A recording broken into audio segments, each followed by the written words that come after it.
Oke, halo, kami udah sampai di Istana Siak. Terus kita mau melakukan tadi tour tentang mengenai Istana Siak. Sampai nanti. Dah. Dah.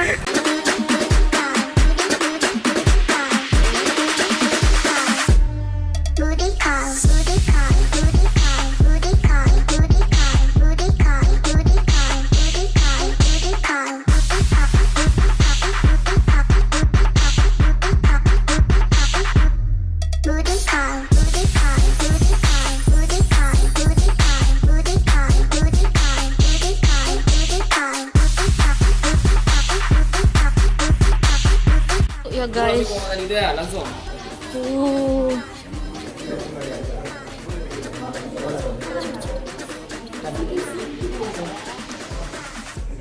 Oleh Ali Ngomong. Oke guys, Oke, jadi di sini beliau adalah Sultan Syarif Qasim yang semasa hidupnya dipisahkan sebagai penasehat pribadi presiden tahun 1945 sampai 1950. Lalu di Aceh bergabung dengan Barisan Lembong. Aceh dipimpin oleh Ali Syami yang telah menyerahkan sebagian hartanya untuk membantu perang kemerdekaan melawan penjajah selama tahun 1945 sebesar 11 juta golden.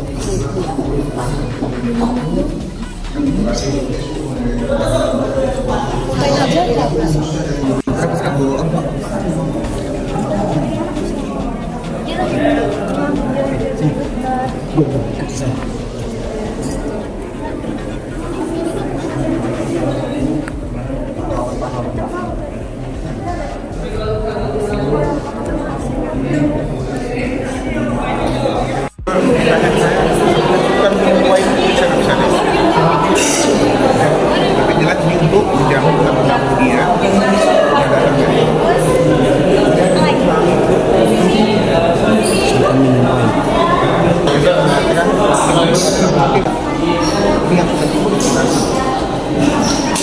kemudian tidak seluruh kerajaan di Indonesia ini Ottoman, Turki, Malaysia ini sampai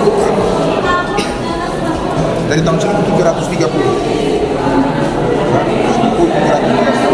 nggak bisa lagi kita buka karena ikannya terbakar tidak emas, ini tidak rusak, dinginin sering bertambah tulang emas, jadi seluruh ikannya itu emas ya. Kalau ikannya apakah bahannya saya nggak bisa jawab ya. Apakah ini kertas atau dari pelepah rumah, saya nggak ngerti ya, dalam buku petunjuk itu nggak ada dibilang. Pemberian dari Belanda kepada untuk Sultan Hashim itu tahun 1890. Artinya 1889 Sultan Hashim nanti jadi sultan. Kemudian tahun 1890 Belanda memberikan meriam ini sebanyak 19 pucuk. Sisanya ada di luar. Ya, makanya dia kuningan. Beda dengan beda di. Ya. Tahun 1960 meriam ini pernah dicuri ya, karena beratnya 200 kilo nggak sanggup dia ngangkat sendiri, potong meriam. Tapi sayang kapalnya tenggelam di Teluk Salam dan ini meriam didapat kembali. Pertanyaan saya, kenapa meriam yang berat ini dicuri, kenapa bukan yang itu? Ada yang bisa jawab? Kenapa meriam yang berat ini yang dicuri? Kenapa bukan meriam yang ringan ini yang dicuri? Ada yang bisa jawab? Harga jualnya lebih tinggi. harga lebih mahal. Kenapa? Harga lebih mahal. Harga jualnya lebih Sebab tinggi. harga mahal itu karena materialnya. Kalau berat kan bahannya Materialnya. akan lebih banyak. Materialnya. Kali ini kuningan, saya bilang ini titanium. Titanium. Sekilo 40 juta, kali 200 kilo uangnya 8 miliar. Baik, ini yang dari Prancis. Saya beranikan mengatakan ini di Prancis bahwa di bawahnya itu ada logo simbol ayam jantan. Yang suka obrol kaki berarti tahu tuh. Ada logo ayam jantan. Ini nama Sultan Siak 1 sampai 12. Yang keliru itu adalah antara Sultan Siak ke-9 sama 10. Sultan Siak ke-9 itu ketika dia meninggal tahun 1800 64 dia digantikan oleh adiknya Sultan Syarif Qasim I. Jadi kalau di sini bilang bahwa Sultan Siak ke-9 meninggal digantikan oleh anaknya. Ini salah. Jadi Tengku Said Ismail itu dengan Sultan Syarif Qasim I itu kakak beradik. Ya. Ini meja lipat. Nah ini payung tadi ini dia, ya, payung yang kaca tinggi ini ketika ini dikembangkan, artinya payung itu tidak rusak, tapi ini saran daripada Badan Arsip Nasional karena payung ini sudah di atas 1 abad, takut rusak, makanya itu ditunjukkan. Dia nggak rusak, tapi takut rusak karena sudah nanti termakan usia. Kalau dikembangkan terus kan ada limitnya juga, nanti rusak.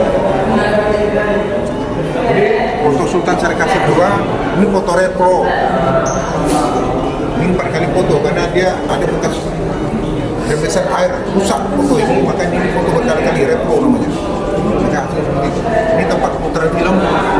Ini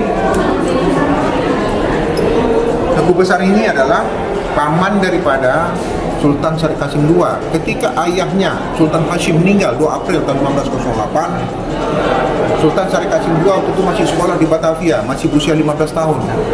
Dari segi hukum, dia belum layak untuk ganti jadi sultan, tapi dia tetap putra mahkota. Maka untuk menjalankan roda pemerintahan, maka ditunjuklah pamannya sebagai regen. Regen itu setingkat menteri. Dan dia menyerahkan kepada Sultan Syarif Qasim II itu pas di bulan Maret tahun 1915. Ini foto daripada permaisuri kedua. Ini adalah meriam yang sudah kena air asin, jadi karatan dia. Ini meriam tangan namanya. Sementara yang di bawah, saya mohon maaf, ini orang Chinese suka ngisap candu, opium. Ini barang tangkapan. Ya, jadi saya hisap sunfly deh. Jadi dari dulu candu itu ada, ya. Maka Cina dulu terkenal juga dengan perang candu untuk menguasai perdagangan internasional. Opas itu adalah polisi kerajaan. Ya. Baik, ini lagi-lagi dari Prancis.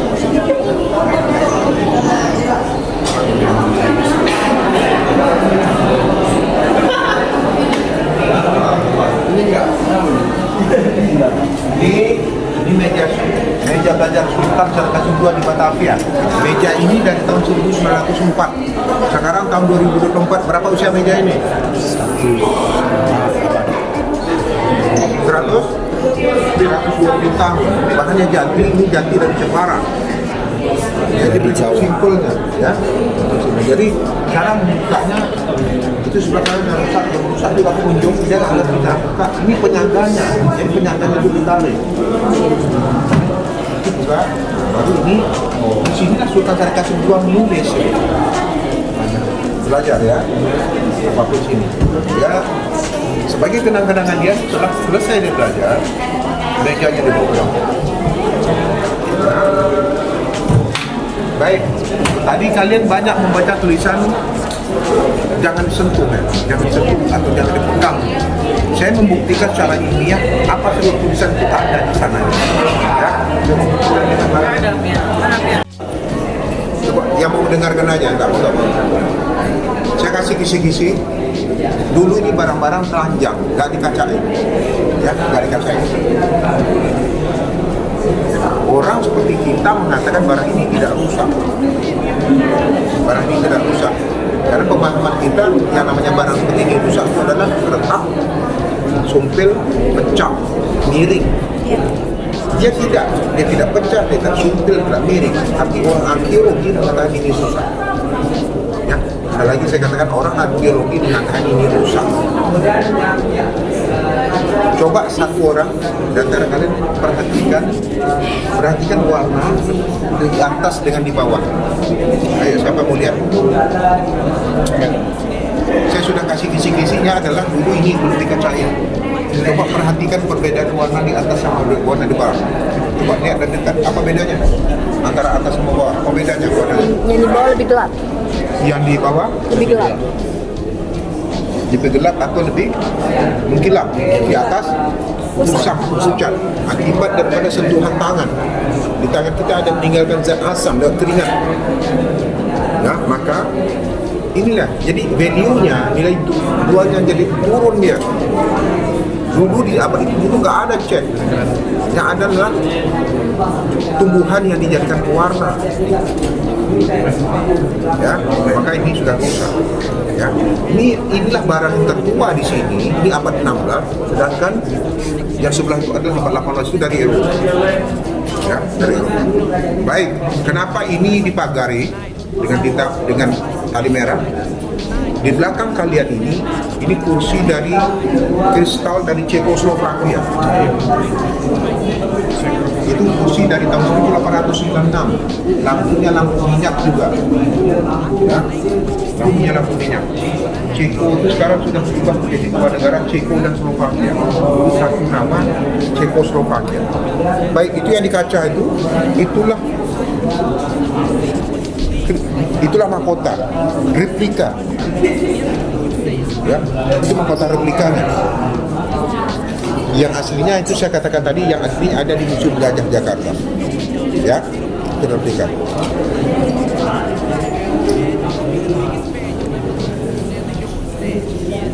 Oke, kan Nederland.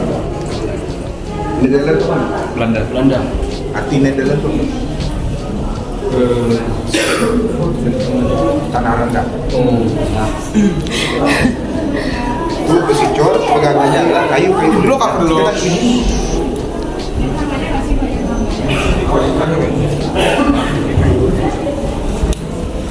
Baik, saya menambah referensi aja bahwa istana kita yang sekarang ini adalah istana yang keempat. Ya, istana yang keempat. Manakah istana yang pertama? Istana yang pertama itu adalah di tempat Sultan Siak yang pertama, raja kecil di Buatan, 12 kilo dari sini. Tapi istana sudah tidak ada lagi. Tapi ketika kita undang tim Balar itu adalah balai arkeologi di Sumatera ini, di Pulau Sumatera cuma di Medan Balar itu. Maka coba digali oleh tim arkeologi itu, ketemulah tiangnya, ya, temu tiangnya. Kemudian istana yang kedua, istana Siak kedua itu adalah oleh Sultan Siak kedua itu dipindahkan kerajaan yang ke seberang. Ya, Sultan Siak kedua itulah yang saya bilang tadi memang berperang dengan Belanda. Saya masuk tim TP2GD itu. Jadi kalian beruntung dapat saya. Ya, beruntung dapat saya. Kenapa? Tim TP2GD itu pilihan.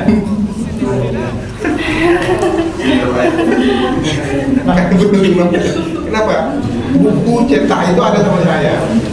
Ya, saya mengantarkan berkas buku itu ke Jakarta bersama Pak Bupati untuk sebagai pahlawan nasional. Tapi kayaknya belum lagi tertunda, ada beberapa item yang perlu kita benahi. Baik.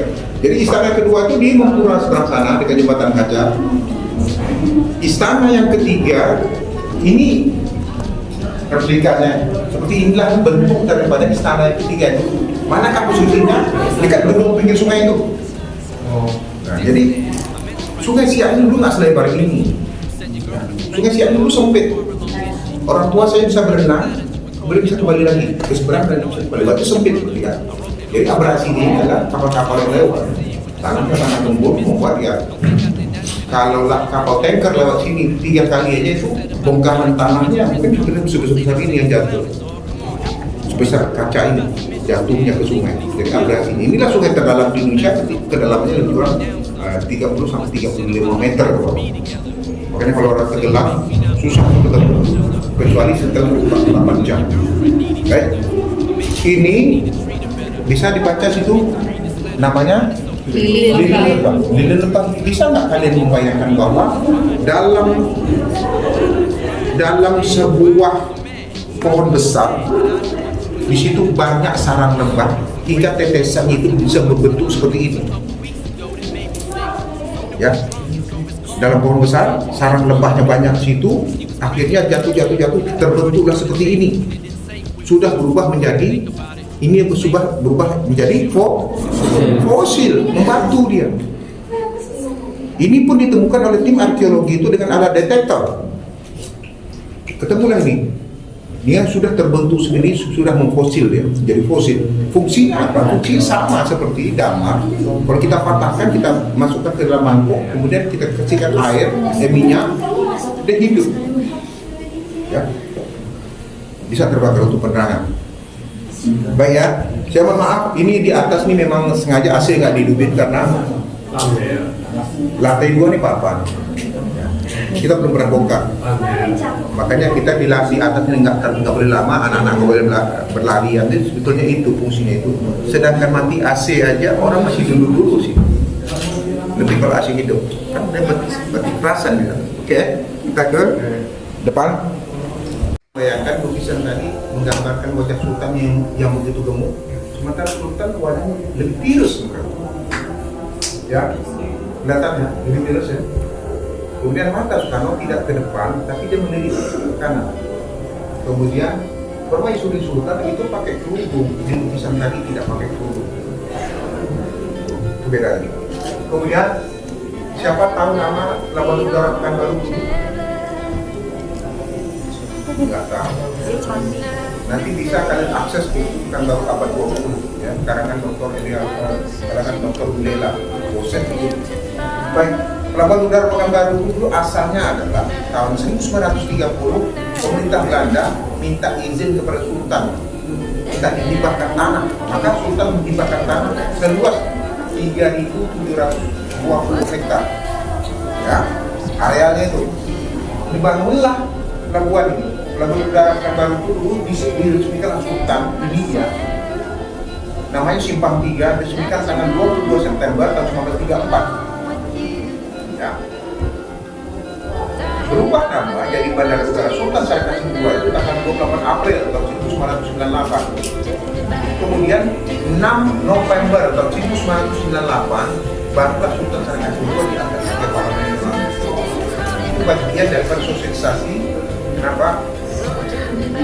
Sama kita ketika kami mengusulkan nama Sultan Syarif II ini dibuat dulu nama gedung, nama jalan, ya, namanya monumenter. Supaya orang mengingat, oh ini dia setelah itu barulah yang dapat gelar pahlawan itu bagian daripada sosialisasi. Ini Sultan Syarif Kasim II meninggalnya di Mumbai sepanjang tanggal 23 April tahun 1968 dan usia 74 tahun, tepatnya itu 74 tahun 8 bulan. Dimakamkan besoknya barulah dibawa ke Siak, dimakamkan di depan Masjid Sabuddin. Di situ ada makam Sultan. Dan ini permaisuri pertama, yang terakhir itu adalah istri yang keempat, fotonya ada di dengan Pak Hasso di Istana Bogor. Ya, baik, dan cukup dulunya kan, walaupun nggak sampai 10 menit, kelompok lain nggak ada dulu, oke?